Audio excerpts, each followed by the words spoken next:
385 miljonit aastat lebas see artefakt maa sees ja alles nüüd hakati seda uurima, samal ajal kui inimese jälg Aafrika mudasel rämmikul on säilinud peaaegu 1,5 miljonit aastat.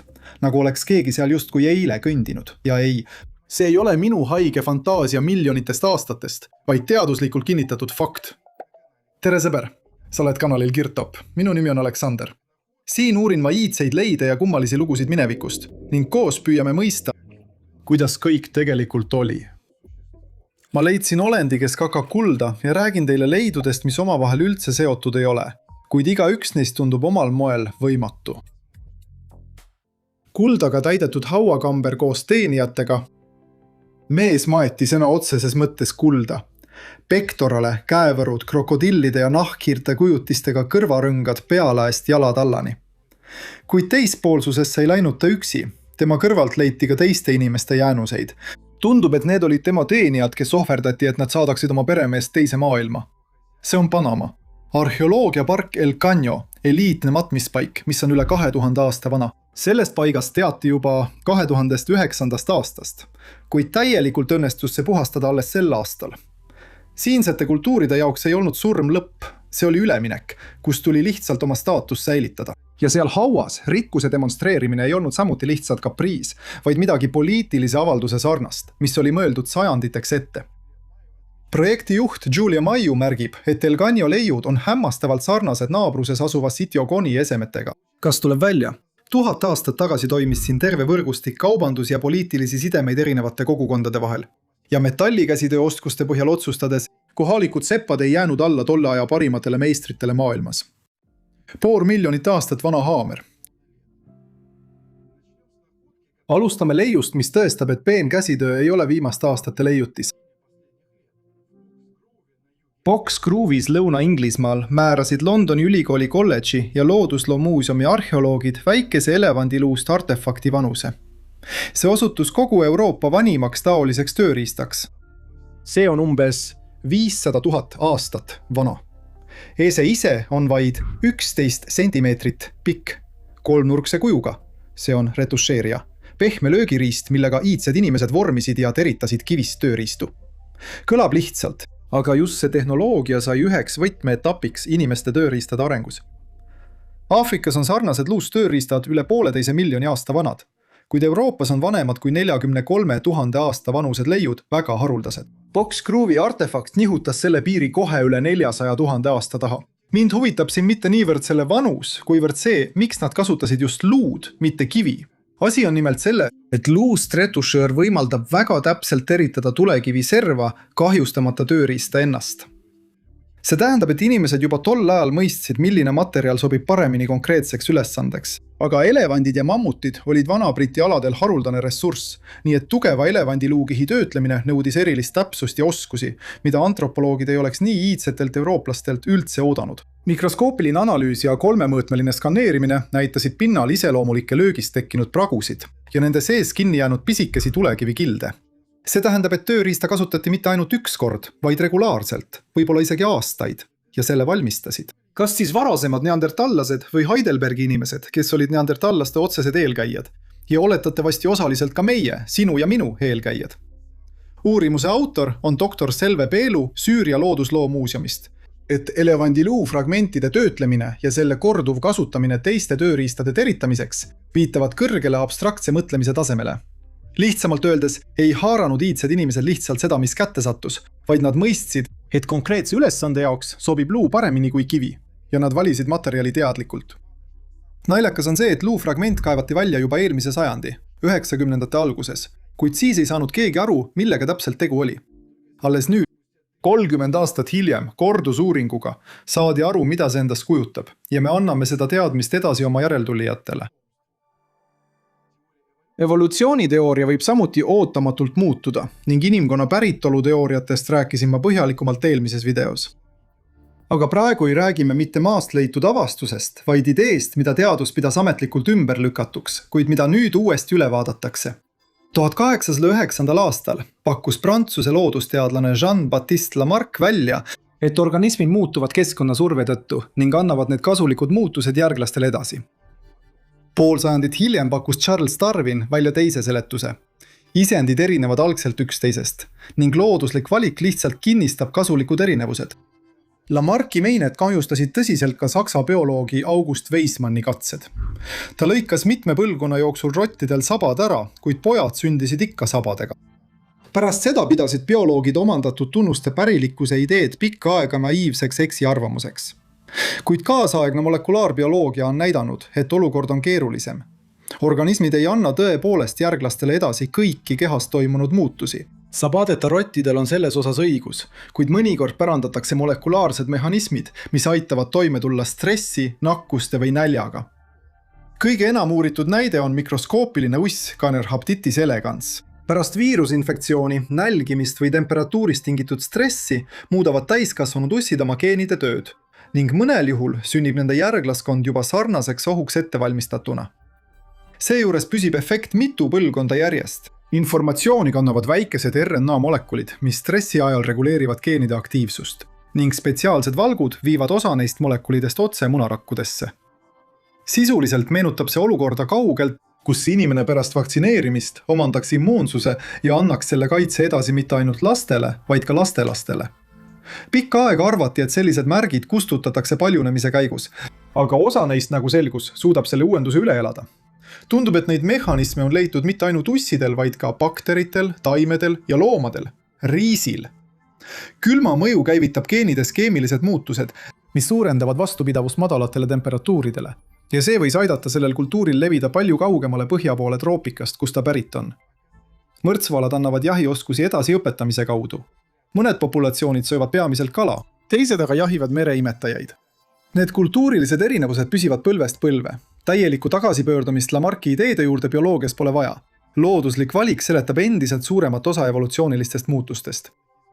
Ja mõlemad mehhanismid tundub, et võivad koos toimida. Mulle meeldib siin just see mõte, et isegi koolis õpetatav evolutsioonimudel, mida kõik peavad juba ammu kindlaks kujunenuks, täieneb tegelikult pidevalt ja toob juurde uusi huvitavaid detaile.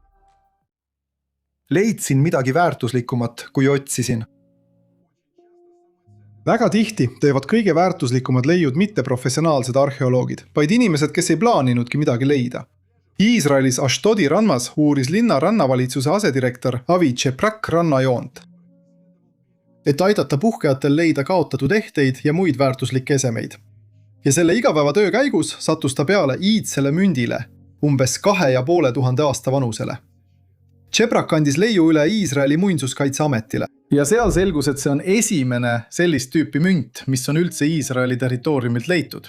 Spetsialistid tuvastasid selle kui Pärsia perioodi mündi, vermitud veesajandi keskele Kristus, nimiväärtusega Siglos, pärit iidsest Salamisi linnast Küprosel.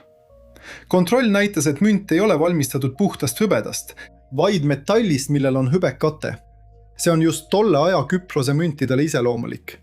Ühel küljel on kujutatud lamavat jäära, teisel küljel on jäära pea koos loorberjoksa ja märkidega, mis tõenäoliselt on kirjutatud Küprose silpkirjas. Leiu eriliseks väärtuseks on see, et münt on säilinud tervena. Tavaliselt lõigati sellised mündid tolle aja kaubatehingutes tükkideks, kuid seda mingil põhjusel mitte. Teadlaste sõnul leiu koht ise ja selle asjaolud võivad aidata paremini mõista mereteid Küprose ja tänapäeva Iisraeli territooriumi vahel 2500 aastat tagasi. Avi Cheprahat autasustati selle leiu eest aukirjaga. Oli ilmne, et münt on osa ühiskondlikust ja ajaloolisest pärandist. Seetõttu andis ta selle kohe spetsialistidele, mitte ei jätnud endale. Kuningas Namrameri kujutis. Järgmine leid on Iraagist, linnast, mida viimasel ajal seostatakse rohkem sõjaga kui arheoloogiaga. Iraagi ja Ameerika arheoloogide ühisrühm avastas Ninive päikeseväravate juures Mosulis monumentaalse Assüüria steeli 7. sajandist Kristus. See leiti taastamistööde käigus. Ninive sai tugevalt kannatada Moosuli okupeerimise ajal islamiriigi poolt aastatel 2014-2017. Siis hävitati või kahjustati iidseid linnamüüre, muuseumi ja palju arheoloogilisi objekte. Täna linna taastatakse ja just nende tööde käigus, mida tehakse koostöös Chicago ülikooli iidsete kultuuride uurimise instituudiga, sattusid arheoloogid steeli peale. Kivi ise on tahutud ühest tükist kohalikust marmorist, umbes 2 meetri kõrgune ja umbes 1,5 meetri laiune. Peaaegu kogu esikülge katab suur reljeef kujutisega kuningas Ashurbanibalist.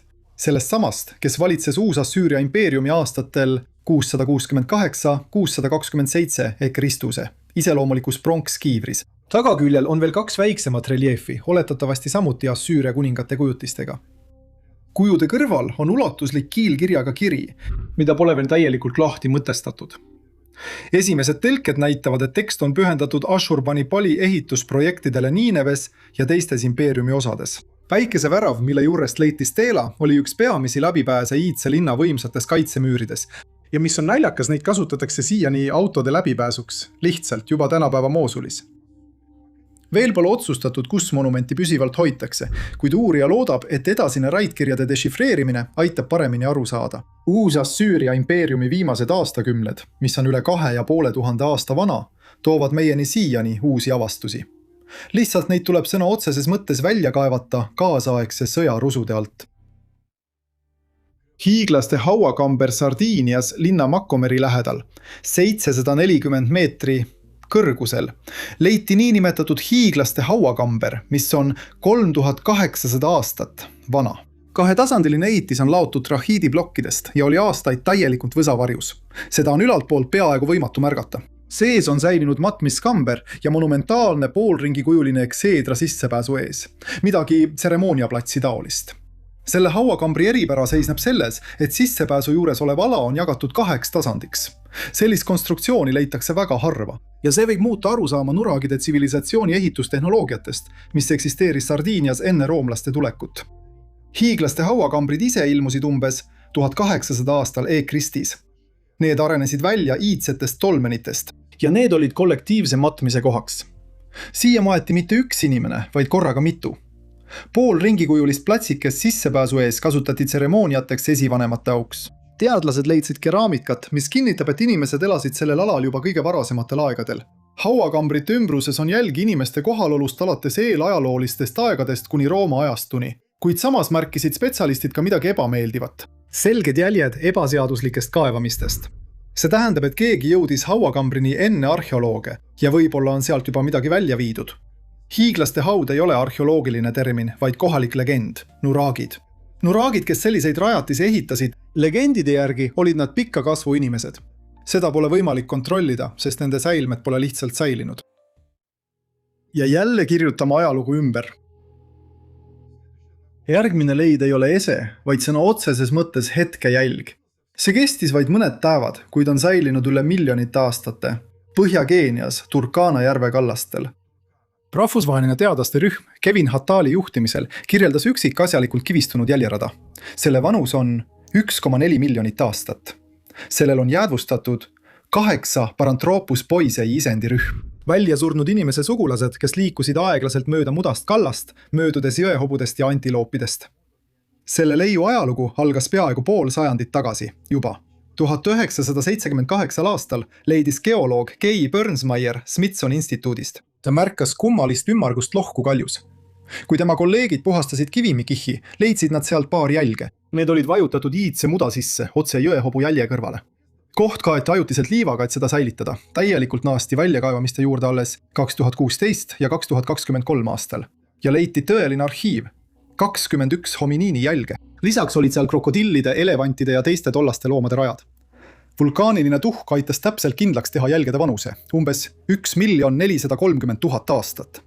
Sel ajal elas järve ääres korraga 2 erinevat kahejalgsete liiki. Tüüse Paranthropus boisei, kellel olid tugevad hambad. Ja Homo erectus, tõenäoline tänapäeva inimese otsene eellane. Ja nüüd tuleb kõige huvitavam osa. Jälgede analüüs näitas, et paranthropused olid kuni 1,8 meetrit pikad ja kaalusid umbes 75 kilogrammi. See tähendab, et nad polnud kuidagi väiksemad ega nõrgemad kui homo perekonna esindajad, nagu varem arvati.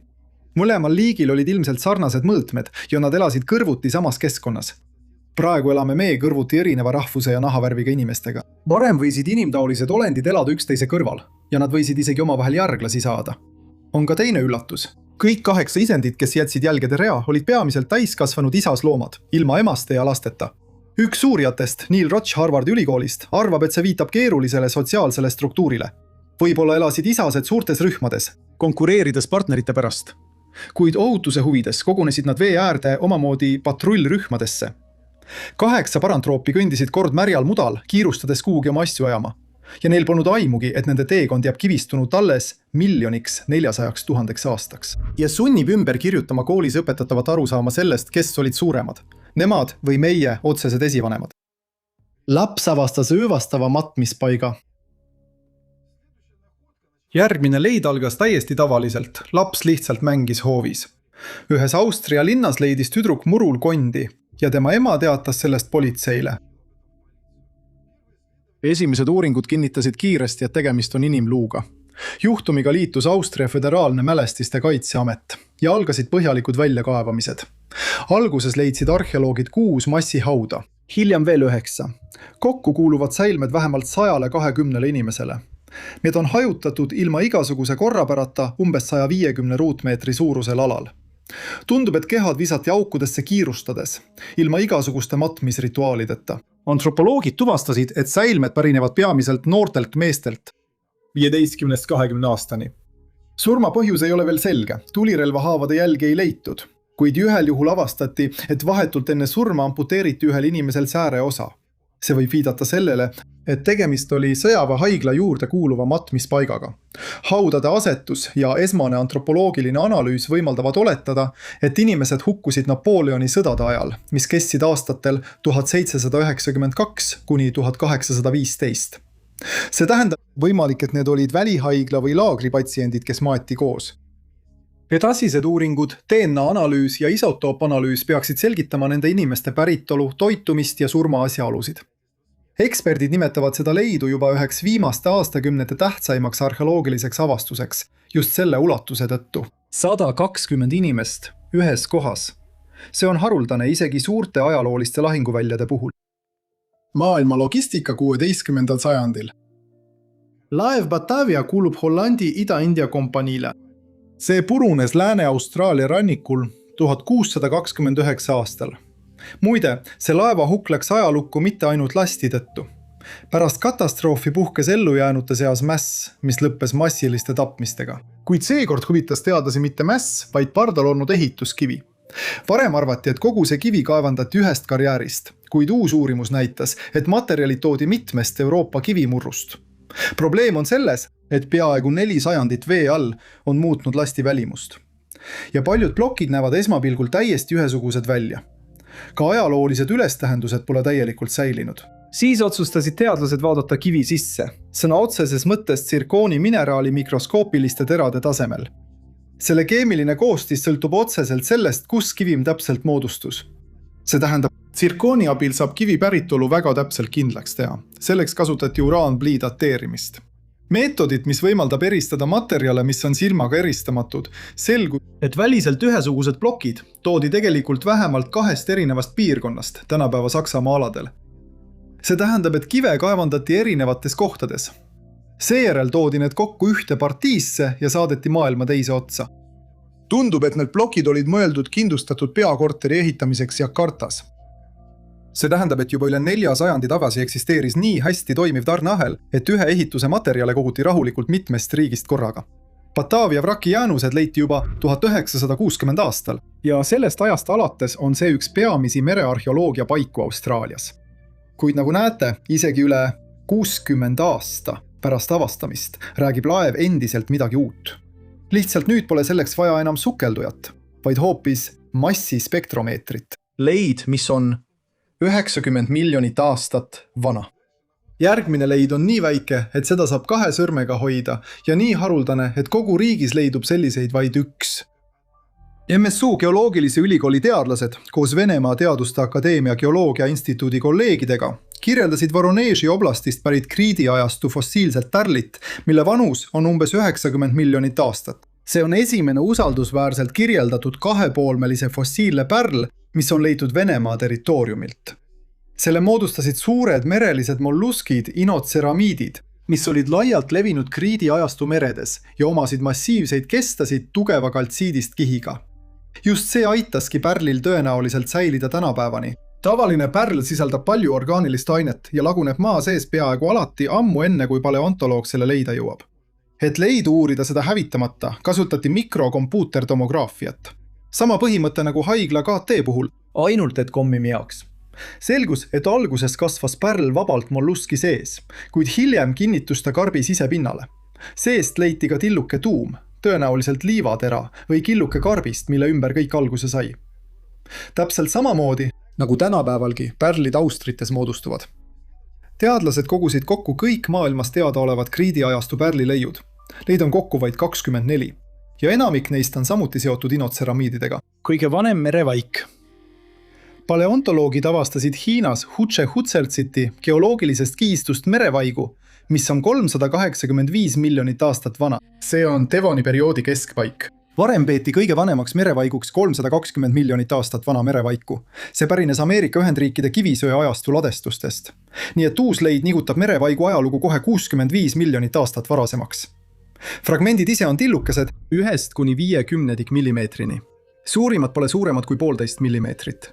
Ja neis ei leitud ühtegi tardunud putukat. Kuid tõeliselt kummaline on siin midagi muud. Keemiline analüüs näitas, et vaigu koostis sarnaneb tänapäevaste okaspuude vaigule, mändide ja araukaariate. Probleem on selles, et keskmises Devoni ajastus ei olnud veel ühtegi tänapäevast taime, kaasa arvatud okaspuid. Need ilmusid alles Devoni perioodi lõpus. See tähendab, et vaiku, mille koostis sarnaneb männivaigule, tootsid taime, mis polnud üldse mändide sugulased. Teadlased oletavad, et need võisid olla mingid varased seemneteta soontaimed või puulaadsed koldtaimed. Eellased, kes olid palju primitiivsemad kui kõik tänapäevased taimed, mis toodavad vaiku. Seega tekkis kaitsevaigu eritamise võime evolutsiooni käigus mitte üks kord, vaid täiesti erinevates, omavahel mitte seotud taimerühmades iseseisvalt. Tõenäoliselt selleks, et katta kahjustusi pärast põlenguid ja kaitsta end seente eest. Teadlased arvavad, et Devoni keskpaigas ei tekitanud ülialgsed taimedele veel tõsist kahju. Seega kasutati vaiku tol ajal pigem taime enda esmaabina, mitte niivõrd putukate vastu. Minipardike. Veel üks tänane väike leid, sõna otseses mõttes sõrme suurune. Aga sellel on lugu, mis ulatub läbi poole Euroopa. Tšehhi linna Tuhhini lähedal märkas muuseumi töötaja Miroslav Kamenek välitööde käigus põllupinnal miniatuurse pronksist veelinnu kujukese, mis on üle 2000 aasta vana. Vaid 23 millimeetrit pikk ja alla 10 grammi kaaluv. Säilivus on seejuures peaaegu ideaalne. Ja mis eriti arheoloogi jaoks rõõmustav, seekord polnud isegi metallidetektorit vaja. Kujuke lihtsalt lebas maapinnal. Lähemal vaatlusel selgus, et iidne meister oli välja töötanud isegi kõige pisemad anatoomilised detailid. Kumerad ümarad silmad, piklik nokk ja keha tagumisel osal on ristisälgud, mis imiteerivad pardi, okasjad sulestikku. Kujukese täpne nimetus ei ole teada. Võib-olla oli see laste mänguasi või lauamängu nukk. Võib-olla on tegemist rituaalse tähendusega esemega.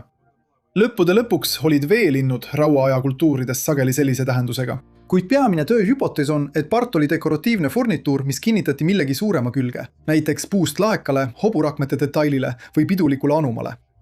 Leid on huvitav ka selle poolest, kus see täpselt valmistati. Tšuhin asub Moraavia väravate juures. See on looduslik läbipääs Karpaatide ja Sudetite vahel. Just sealt kulges kuulus merevaigutee põhjapoolne lõik. Päikesekivi, mis pärines Läänemere kallastelt, liikus lõuna poole, Donau ja Aadria mere suunas. Vastassuunas liikusid sool, metallid ja valmistooteid. Arheoloogide sõnul leitakse sarnaseid pronksist loomakujukesi, metssigu ja veelinde regulaarselt kogu selle marsruudi ulatuses, Poolast läbi Moraavia kuni Austriani. Nii et Tšuhhini part on osa suurest kunstilisest traditsioonist. See pole juhus. Olend kakab kulda. Järgmine leid on veidi väiksem, sõna otseses mõttes. Jutt käib mikroorganismist, kuid selle töö tulemusi on inimesed sajandeid püüdnud kunstlikult saavutada. Keskaja alkeemikud püüdsid kogu elu jooksul muuta pliit kullaks. Ja neil ei õnnestunud see kuidagi. Aga bakteril kupriavidus, metalliturants, tuleb see välja ilma igasuguse maagiata. Ta elab muldades, mis on raskmetallidega üle küllastatud, seal kus peaaegu kõik elusolendid hukkub hetkega. Enamiku elusolendite jaoks on nii vask kui ka kuld suurtes kogustes tõeline mürk. Aga see bakter on õppinud vaske enda kasuks ära kasutama. Teda on seda vaja ainevahetuseks. Probleem algab siis, kui vaske saab liiga palju. Siis lülitab bakter sisse midagi pumbasarnast, mis pumpab liigse vase välja. Aga see pump eksib. Koos vasega imeb ta rakku sisse ka mullas lahustunud kulla. Ja nüüd on rakus korraga 2 mürki, mis koos võivad selle tappa. Ellujäämiseks käivitab bakter spetsiaalse koppa ensüümi.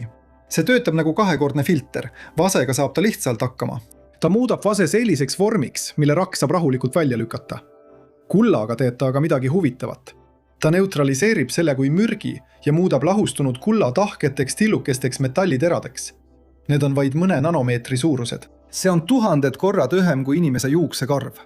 Seejärel lükkab bakter need kuldterakesed lihtsalt oma väliskesta peale, nagu sülitaks need välja.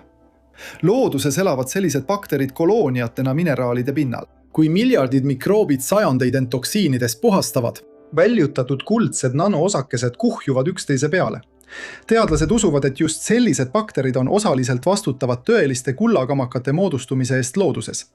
See tähendab, et läikiv kuldklamp, mille keegi ojast leiab, võib täiesti olla triljonite nähtamatute olendite töö tulemus. Praegu püüavad teadlased seda mehhanismit altsutada, et saada kulda vaesest maakist ja taas kasutada vana elektroonikat. Ilma elavhõbeda ja tsüaniidita, mida tavaliselt tööstuses kasutatakse. Kes Sakis ehitas? Järgmine leid on Indoneesia Sulawesi saarelt, keset riisipõlde ja kõrget rohtu. Seal seisavad kivist figuurid, ümarate nägude, suurte silmade ja vaevu märgatavate näojoontega. Peaaegu kuulsate lihavõttesaare Moai kaksikud. Kui Moai loojate kohta teavad teadlased vähemalt midagi, siis Padaoru megaliitide kohta on teadus juba üle 100 aasta vaikinud. Kokku on Pada pesoaja napuorgudes leitud üle 400 nikerdatud kivi, kuid inimkujulisi on neist vaid 30. Kõrgeim 4-meetrine hiiglane nimega Polindo, mis tähendab umbes naljahammas. Kohalikul rahval on iga kuju kohta oma legend, alates õukonnanarrist kuni külavalvurini, kes muudeti kiviks riisi varastamise eest. Megaliidid avastati juba 1908 aastal. Ja sellest ajast saadik on nende vanust hinnatud väga umbkaudselt, kuskil 1000 kuni 5000 aastat. Ja mis on tõeliselt kummaline, sellel alal ei ole üldse mingeid asula jälgi. Tööriistu ega muid esemeid, mis võiksid midagi rääkida inimestest, kes selle kõik leid. Lisaks inimkujudele on orus veel kalambid, tohutud kivist silindrid, mis meenutavad tünne või uhmreid. Kohalikud elanikud nimetasid neid kuningate vannideks, kuid väljakaevamised näitasid muud. Need on kollektiivsed matmisurnid aadle jaoks. Ühe sees leidsid arheoloogid vähemalt 10 inimese säilmed koos krematsiooni ja rituaalse hammaste moonutamise jälgedega. Tänapäeval asuvad megaliidid Loorelindu rahvuspargi territooriumil, mis alates 1977 aastast kuulub UNESCO biosfääri kaitsealade nimekirja. 2025 aastal esitasid provintsi võimud dokumendid kompleksi kandmiseks UNESCO maailmapärandi nimekirja. Kala, mis ei vanane. Sellel kanalil räägin ma alati millest iidsest, kuid nüüd tahan rääkida ühest elusolendist, mida peetakse ametlikult kõige kauem elavaks selgrookseks. Jutt käib Gröönimaa jäähaist. Selliste haide silmaläätse radiosüsiniku analüüs näitas, et nende vanus võib ületada 500 aastat. Võrdluseks see on mitu korda kauem, kui elavad hiidkilpkonnad. Gröönivaalad ja loomulikult inimesed. Kõige vanemad nende haide isendid sündisid veel sügaval keskajal. Sel ajal, kui kogu Euroopas käisid pidevad sõjad ja suure tööstusrevolutsioonini oli veel mitusada aastat. Pikka aega arvati, et selline eluiga on lihtsalt kõrvalmõju elamisest sügavates põhjapoolsetes vetes, kus ressursse on katastroofiliselt vähe. Kuid mida rohkem teadlased neid haid uurivad, seda huvitavamaks muutub nende bioloogia. Absoluutsel enamusel planeedi loomadest aeglustub ainevahetus vanusega järk-järgult. Gröönimaa haidel on kõik teisiti. Vastsündinud poegade ja vanade haide ainevahetus on praktiliselt ühesugune. Osaliselt seletatakse seda sellega, et Gröönimaa haide pojad kasvavad fenomenaalselt aeglaselt. 1–2 sentimeetrit aastas, aeglasemalt kui puud, ja emaüsas veedavad nad 8–18 aastat. Kuid neil haidel on veel midagi. Unikaalsed genoomi parandamise ja rakkude taastumise mehhanismid. Peaaegu kõigi täiskasvanud Gröönimaa haide silmad on nakatunud helendavate parasiitidega, mis haakuvad sõna otseses mõttes konksudega sarvkesta külge. Inimesel tooks selline kontakt kindlasti kaasa kiire nägemise halvenemise. Sel talvel uuris rahvusvaheline teadlaste meeskond parasiitidega nakatunud haid, vanusega 130–150 aastat. Ja nad avastasid, et nende nägemine on sama terav kui noortel isenditel. Ja ma tuletan meelde, et kõige vanemad isendid on üle 500 aasta vanad. 5000 aastat pole sinna keegi sisenenud. Minja provintsis Jabar Altairi piirkonnas leiti 2 varadünastilise perioodi hauakambrit. Need suleti umbes 5000 aastat tagasi ja neid pole siiani kordagi avatud. Seda kohta kasutati kalmistuna mitu tuhat aastat. Seal olid matmised alates eeldünastilisest perioodist kuni hilise kuningliku ajani. Esimesed Egiptuse hauakambrid ilmusid umbes 3100 eheaastal e.Kristisel. Need olid lihtsalt tellistest vooderdatud ja krohviga kaetud augud. Aja jooksul muutusid need keerukamaks. Ilmusid maa-alused matmiskambrid ja mastaabad. Need olid maapealsed ehitised matmisvarade jaoks, mis näitasid lahkunu staatust. Mõlemad uued hauakambrid kuuluvad just sellesse ülemineku etappi. Ja need on üllatavalt sarnased kuningas Khordeni hauakambriga Abydooses. See on esimese dünastia suurim matmispaik. Seal on rituaalruum, 2 ladu ja 133 kambrit peamise matmispaiga ümber. Kuid kõige huvitavam on just seinte konstruktsioon. Teadlased märkasid, et ühe hauakambri seinad on allosas paksemad ja muutuvad ülespoole minnes järk-järgult õhemaks. See tähendab, et ehitajad mõistsid juba siis, kuidas hoone raskust ühtlaselt jaotada. See tähendab, et insenerilahenduste alus, millele hiljem püramiidid ehitati, pandi just siin, sajandeid enne Giizat. Seintesse paigaldati ka puidust tuged. Mõnes kohas tugevdasid nad üksikuid lõike, teistes aga kulgesid tuged kogu seina ulatuses. Lähedalt leiti ka eeldünastilisi matuseid.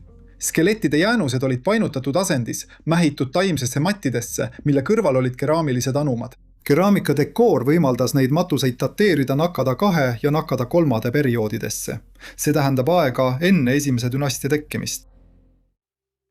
Mitu keha on ühel pühakul. Juba 19. sajandil koostas Prantsuse ajaloolane Ludovits Lalanne, uurides kiriku arhiive, statistika reliikviate duplikaatide kohta kogu Euroopas. Püha Georgi võidukandja puhul austati erinevates kirikutes samaaegselt umbes 30 tervet keha. Umbes sama palju oli püha Grigoriusel ja püha Pankratiusel. Risti ja Johannese puhul näidati erinevates Euroopa paikades samaaegselt 7 keha, 8 pead ja 11 nimetissõrme. Üks Prantsuse apt, kummardudes järjekordse risti ja pea ette Amieni katedraalis, ei suutnud vastu panna ja kirjutas: tänu Jumalale, see on 5. või 6. risti ja Johannese pea, mida ma oma elus puudutanud olen. Kust sai üks inimene nii palju kehasid? Ajaloolased toovad välja mitu põhjust. Osa neist on täiesti seaduslikud. Katoliku ja õigeusu traditsioonid lubavad säilmete jagamist osadeks. Käsi ühte templisse, osa teise, pea 3. Kuid on ka vähem meeldiv põhjus. See on tavaline asendamine. 1671 aastal andis Makari Jeltojärve kloostri ülem tavalise munga luud välja Makari Jeltojärve pühaku säilmetena. Ja 4 aastat kummardasid usklikud võltsingut, kuni pettus paljastati. Kõige silmapaistsamad paljastused toimusid Nõukogude Venemaal aastatel 1919 kuni 1922, kui võimud avasid massiliselt säilmekirste. Tihon Zadonski relikvia kirstust leiti kadumatute säilmete asemel kaltsud, vatt ja naiste sukad. Ja Aleksandros Virski kloostris leiti säilmete asemel tavaline vahakujuke. Ja see pole jäänud minevikku. 2025 aastal avastasid ajakirjanikud terve säilmete turu internetioktsioonitel. Püha Jevrozinia Polotskaja reliikvia kirstu müüdi $1600 eest, aga sidet, mis väidetavalt oli olnud paater Pio haaval, peaaegu $4000 eest. Sama aasta uurimine paljastas rahvusvahelise võrgustiku, mis kauples võltsitud pühareliikviatega ja mille jäljed viisid ühe Itaalia kodanikuni. Peaaegu iga teine internetis avaldatud kuulutus pühareliikviate müügist viis tema või tema vahendajateni. Kuid spetsialistid arvavad, et reliikvia turgu tegelikult ei eksisteeri. 99,9% sellest, mida müüakse, on võltsingud. Kas oled kunagi mõelnud, miks miljonitest iidsetest artefaktidest on meie ajani jõudnud just need? Tuleb välja, et meie ajani jõuab mitte kõige olulisem, vaid see, mis on juhuslikult säilinud. Milline tänane leid üllatas sind kõige rohkem? Kirjuta kommentaaridesse, telli kanal ja lülita teavitused sisse, sest uus video on juba varsti tulemas.